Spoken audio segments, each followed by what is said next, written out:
Alright, so today we're going to get started back on the 88. And I know in the last video, when Robbie dropped off the T-top for the driver's side, we were having some problems getting it to latch because the adjustment, or the bars were off. So I'm going to go over how to adjust that real quick. There's a video he sent me on how to do it. I'll just give you guys a quick overview. First, you start off with getting that trim piece off and the handle. Should be 4 screws up top and then 1 screw on the handle. And that'll pretty much expose the bar and the adjustment screw. So flip the camera around. Come on. So tough to see.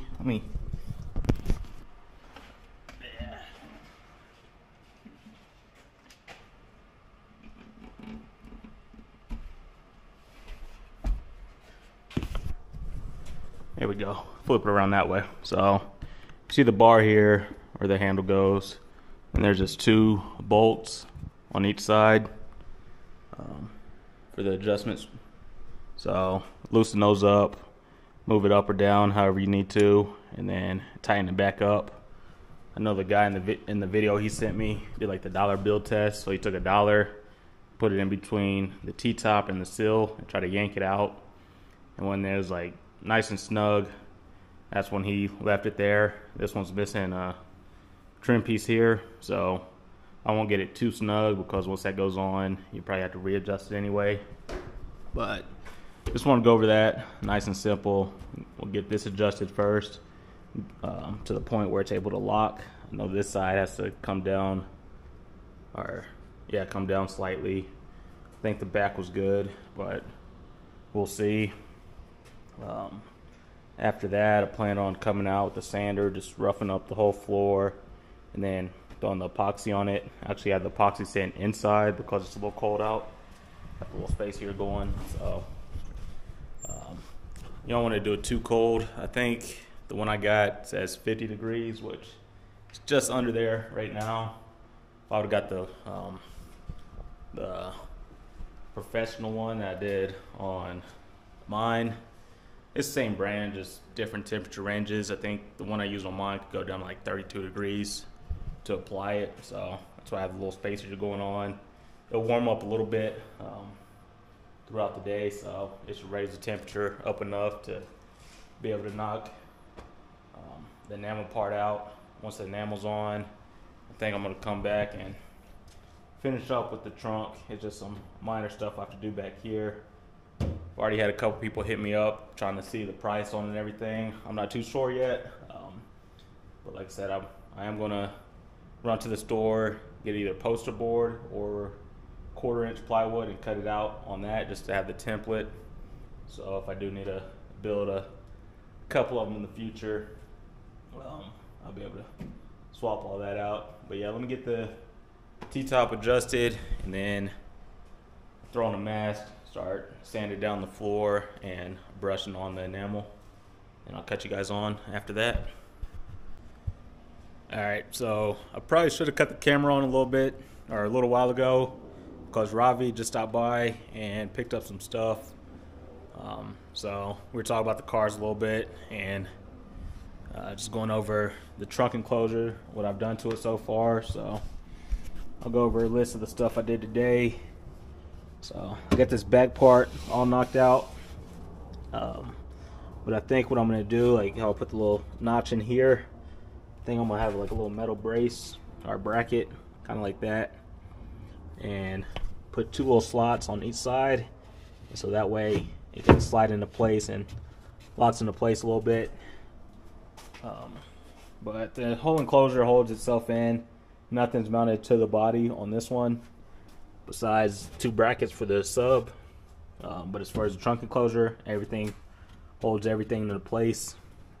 So this back piece holds the 2 sides into place, and that's what Ravi grabbed, was the 2 sides. He's going to do some stuff with that and then get them back to me, and then we'll get them wrapped. So the back piece holds the sides in, the side holds the front in, and everything holds the base in. But that's pretty much it for the trunk enclosure, what I did today. Got the T-top adjusted, so that latch is on there. Fairly smooth. Yeah.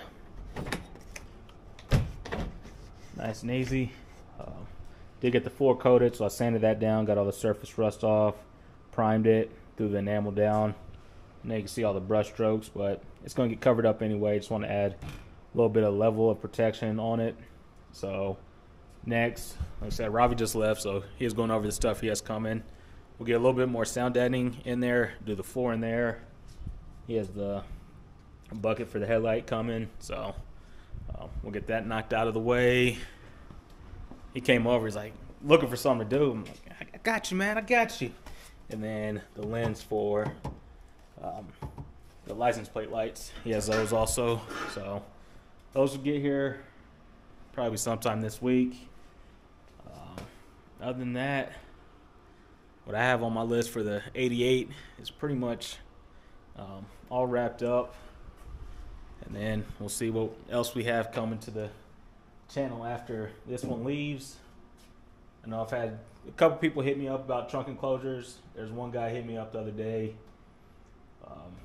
He's up north a little bit, probably 30, 45 minutes away. He has a nice red 85 Monte that he wants one built. So still not too sure about prices. I gave him an estimate on it, but he wanted it wrapped and stitched and everything, which I'm still trying to figure out the sewing machine and stitching. But we'll see what we get done with that. I have another buddy, he wants one, or he wants two of them, so I'll try to get, this will be the template for it. I'll get all the templates made up. I think I'll do one on poster board, and then I'll cut another one out on 1/4 inch plywood. So that way I have like a hard template that I could trace and it'll be exact fit anytime. Just transfer over to the 1/2 inch. But yeah, when I do the template, I'll be sure to have that go straight across. I'll fill in a couple of small gaps here and there, but I think I'm gonna start knocking a couple of those out every now and then. Just a little side project. So we'll see how that goes. Want to get started on the center console before the 88 leaves, so that I could have the center console, or at least templated or cut out, and then get that put back in here. Because once the interior goes back in here, I think it's going to give it a completely different look. But yeah, that's about it. Just a fairly short video going over today's project. It warmed up a little bit, so you can see it's still somewhat cold out here. But yeah, once the 88 leaves, I'll probably try to get the Elco back in there to knock out a few things, get the interior, headliner, and everything put back in. Figure out what's going on with the wheel because it keeps going flat. So get that back in the garage for a little bit, and then I might have a 85 either coming to my garage, or I'll go over there and do some stuff with that. I think she's just trying to get it started back up. Says it hasn't really been ran in a year or two, so we'll get that fired back up. And I think she wants a kill switch also, so that might be coming to the channel a little bit later, and we'll see what happens. But I think this week I'm finally gonna stop messing around and drop the slip yoke off to the drive shaft shop and get the drive shaft made for the 85.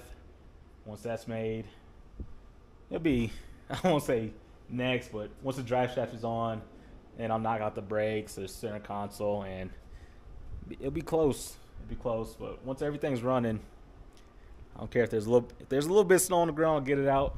But if it's a lot of bit of snow, I'll keep it in the garage. But yeah, it's definitely going around the block once the brakes and the drive shaft are hooked up. So yeah, just call it a day.